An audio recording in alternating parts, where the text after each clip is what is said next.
Problème de santé à la Station spatiale internationale, toujours pas de remplaçant nommé au poste de directeur d'Ariane Group, les lancements de la semaine. Bonjour à toutes et à tous, je suis Christophe Paget et bienvenue à Espace News pour votre revue spatiale hebdomadaire.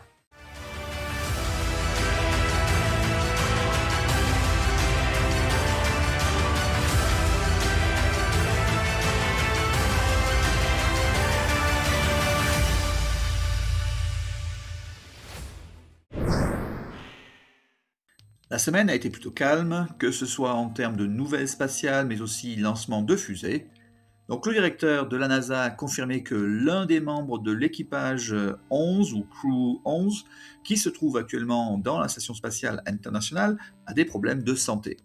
Il y a quelques jours aussi, la NASA a annulé une sortie extravéhiculaire sans en mentionner la raison, mais les docteurs mentionnent qu'il n'y a aucun lien entre l'annulation de cette sortie et le problème médical, ce qui est difficile à croire. Le directeur a donc mentionné que l'équipage va retourner sur Terre dans les prochains jours pour permettre de fournir les soins appropriés à ce membre d'équipage.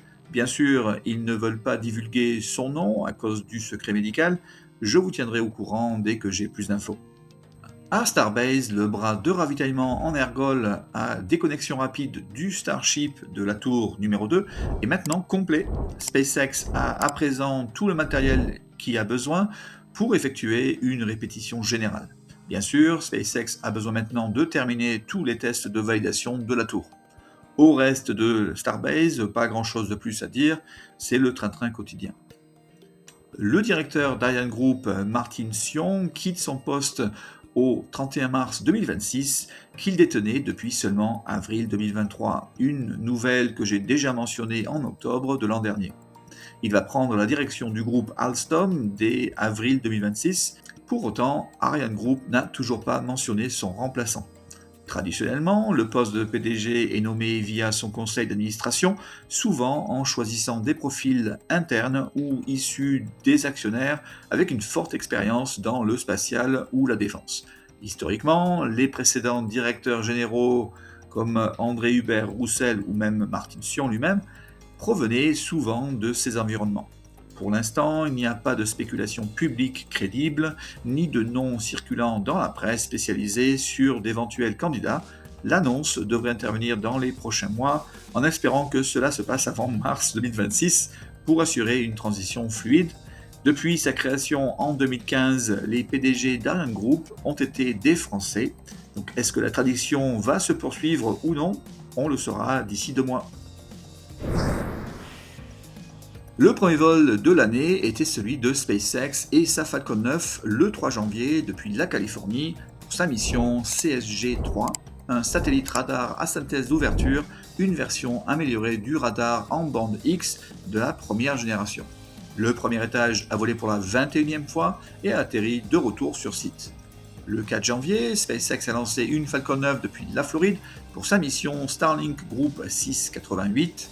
Le premier étage a volé pour la première fois et a atterri sur le drone ship Just Read the Instructions. Le 9 janvier, SpaceX a lancé une Falcon 9 depuis la Floride pour sa mission Starlink Group 696. Le premier étage a volé pour la 29e fois et a atterri sur le drone ship Just Read the Instructions. En résumé, du 1er janvier au 9 janvier 2026, 3 fusées ont été lancées avec succès, 3 provenant d'une entreprise américaine. Parmi cela, 2 étaient des missions Starlink de SpaceX. Je vous quitte cette semaine avec une image du télescope spatial James Webb sur le nuage Sagittarius B2, le nuage moléculaire le plus massif et le plus actif de notre galaxie, situé à seulement 26 000 années-lumière de nous, bien évidemment dans la constellation du Sagittaire. Ce nuage est une véritable usine à étoiles. Bien que Sagittarius B2 ne contienne que 10% de la matière disponible dans le centre galactique pour former des étoiles, il produit quand même à lui seul 50% de nouvelles étoiles de cette région. Les scientifiques cherchent à comprendre pourquoi ce nuage est tellement plus efficace que ses voisins. L'un des faits les plus frappants de l'étude est la présence de zones totalement noires sur les images. Ces régions ne sont pas vides, en fait, elles sont si denses en gaz et en poussière que même la vision infrarouge ultra puissante de James Webb ne peut pas voir à travers.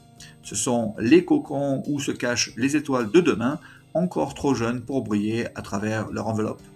Merci d'avoir regardé votre chaîne Espace News. À bientôt pour un nouvel épisode de votre Actualité spatiale.